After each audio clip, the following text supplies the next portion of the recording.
Hello, everyone. Welcome from the frozen tundra of northwest Tennessee.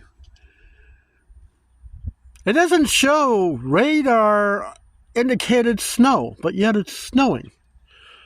Now, I had a problem with my door when going to work Monday with the ice storm. I couldn't turn the doorknob.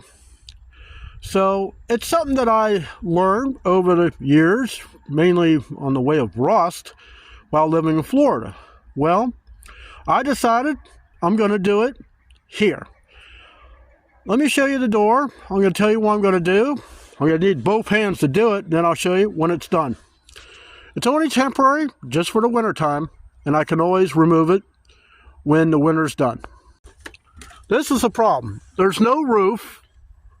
So all the ice comes down, gets in here, and this thing gets frozen. Well, I'm sick and tired of wasting my morning while I'm trying to get to work, especially at a job that I haven't even been there but 6 months. But I have an idea on how I'm going to fix it. Let me show you.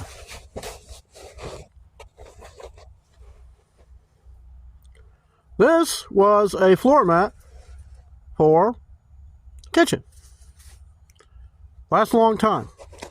And I'm going to fasten it on there with one self-tapping screw.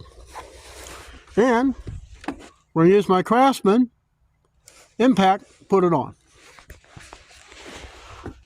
And I'll show you when it's done. Yes, it might be a challenge to put your hand underneath it, but it'll be all right.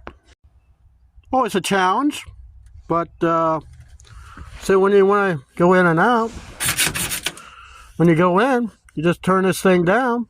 So when you close the door, look at that. No ice should get on there and freeze to where I can't get out my door. Yes, it looks strange, but it's not a matter of it looking strange. It's a matter of it being functional. So that's it. Hopefully another problem fixed while I'm off today. So I'll see you in the next one.